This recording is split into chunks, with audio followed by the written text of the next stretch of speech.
おはようございます。佐々木です。皆さんお元気ですか？暑いから体大事にしてください。とんでね、起きたばっかりなんですけども。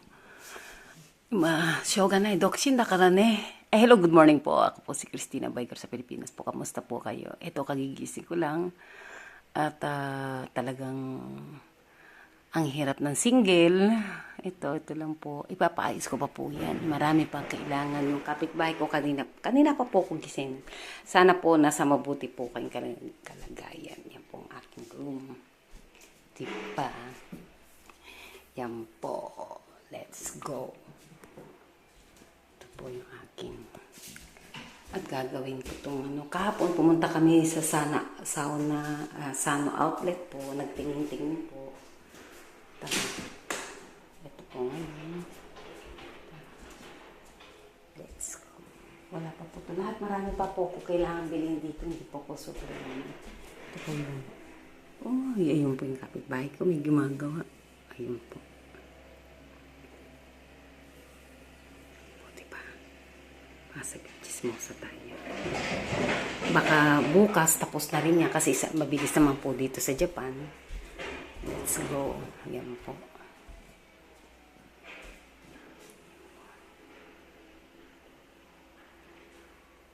Ay, nako. Sa July 22, malapit na yung birthday mo. At alam kong marami pong kong katanungan. At alam ko namimiss mo na rin ako. Namimiss din kita. Kaso, yung ating tulay, para malaman mo kung gaano kahalaga isang tao. Minsan dapat mong tiisin at alam mo na wala naman tayo magagawa dito. Ito po. Taran!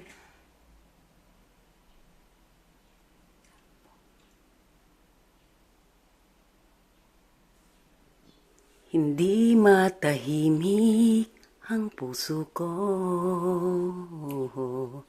bawat sandaling, hindi ko matandaan halos basta't kasama kita, lahat magagawa, lahat ay maiaalay sa'yo. At isa, kahit pa paano, alam ko, mahirap magmahal. Halos yun ang wala sa'yo. Itong mga to ay material lang po ito. Pero, ganun pa man, at least, nasasabi ko yung gusto ko at ito talaga remembrance ko ito sa aking mga anak, sa aking mga apo. Kaya po ko din, isang din, at nagpapasalamat din po ko sa Facebook, almost 25 years na mula nagkahiwalay tayo mula sa school. Hindi ko kasi nasabi sa'yo noon, nung magkakasama tayo ni Rap, na yung mga titig mo sa akin, yung mga mo ng assignment, ikaw pala yung ko, tas bigla ka nagpaalam sa akin, yun na pala ang una at huli. Ang dami ko po itong pagpunta ko sa Japan, alam po ito ng asawa ko na yung kababata ko, bakit may hinahanap kang isang tao? Alam niyo po, sa buhay natin, may mahal kang tao kahit kasal ka pa. Oo, legally, po yan, isang po yan, pero ang puso mo ay wala pong kontrata. Mahal kita, at least nasasabi ko, anong pa naman mangyari, at hindi pa uli ang lahat. Nasasabi ko po yung gusto ko, eto po ko, at kaya nga hindi kita kinakausap dahil para din malaman mo kung gaano din ako wala sa'yo. At alam ko naman sa dami-dami, marami po kong friends sa Facebook, marami po nanligaw, noon po talagang sa sobrang lungkot ko, halos lahat yan, sinasagot ko po lahat yan. Pero hindi na wala na sinasabi ko, may mahal talaga ako. May hinahanap akong tao. Although may naliligaw sa akin dito ng Japanese, kahit Pilipino, itong bahay nito, ay para lang sa taong mahal na mahal ko. Bukas po ang aking pinto. Yan po. At sabi nga po ng aking anak, ito mineral water po yan, mamaya higip po ko. Yan po ang aking anak, yan pa si Shota. Respeto ko po to sa sarili ko. Kung ayoko po nagdadala ng kahit sino po sa bahay nito. Dahil dito po, na ano ko yung aking, ano po,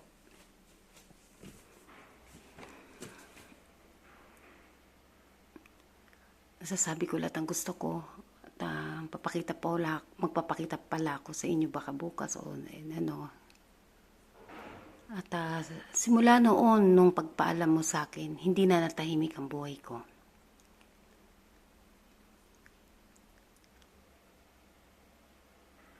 Hindi pagpunta nyo sa abroad, akala ninyo mayaman na kayo. Napakahirap po sa abroad. Kung nagmamahalan kayo, wag po kayo maghiwalay, magkapit, bisig po kayo.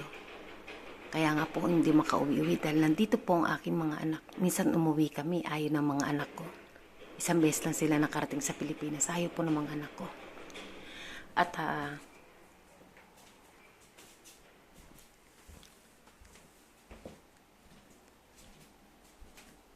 pag-iigihan ko pa po at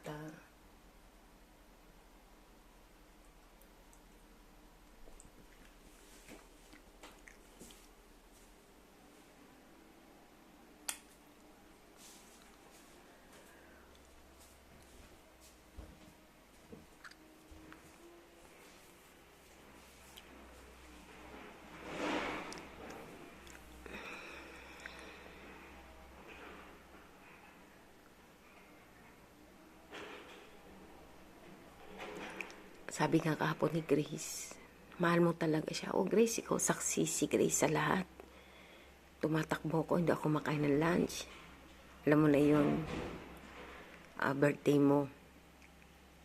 Ito na mapapangako ko sa'yo. Nung pagbili ko ng bahay nito, hanggang sa dulo, wala pong lalaki makakarating dito kundi ikaw lang. Pinangako ko na yan. Marami nagtatangka sa akin. Pero ang hapon lang, bisa lang at pera. Hindi naman tama po yun. Kung anumang klaseng ganda mo, anumang klaseng kagwapo mo, napipaid po yan. Nawawala po yan. Nawawala po yung ningning ng ating katawan kapag medyo umidad na po tayo. Nawawala po yan. Talagang mahal kita. Sinusubukan ko. Ngayon, may nandiligaw na naman sa akin. Huwag na po kayong makulit sa messenger. Hindi ko po kayo sasagutin.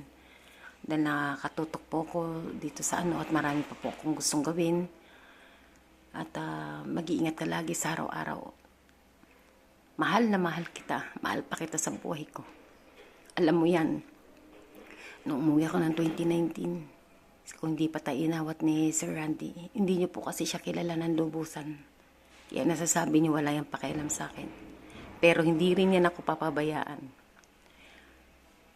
Hindi niya kilala para maguska kayo sa kanya. Hindi po yan showy na tao. At hindi naman yan vlogger. Hindi po yan official po yan. Officer po yan ng Philippine Air Force. Hindi po yan basta-basta maglalike. Ako lang po nakakilala dyan.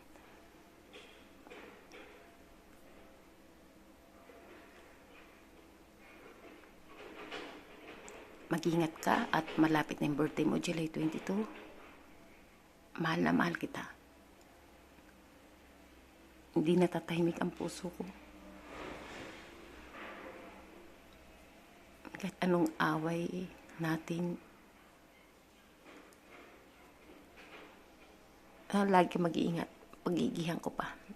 Ayusin lang ako lahat-lahat. Pag nasettle ko na lahat-lahat, makikita at makikita tayo. Huwag kang mag-alala. At ikaw lang nasa puso ko.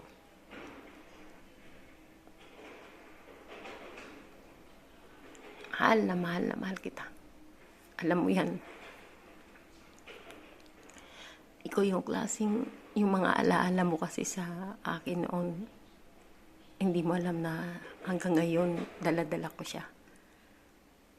na hindi ko kasi nasabi sa inyo na crush kita noon eh. Kasi nga, nandyan nga si Rap. Lagi kitang hinahanap noon. Mga neni pa tayo nung kasi eh. Ano ba natin yun. Pero nung iniwan mo ko sa school, doon na ako nawala ng gana at may nakadiscover sa akin, nakapunta na. Hindi ko talaga nasabi sa'yo. Tapos, almost 25, maraming maraming nangyari. Kailangan ko rin magpakasal sa Japanese para ma-residence po ako dito at magkaroon ng mga anak. Ganun pa man. Sorry, mahal na mahal kita. Yun lang. Ingat ka palagi At nandito lang ako maghihintay.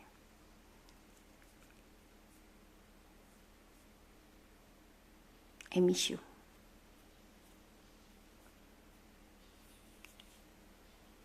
So much. Love you.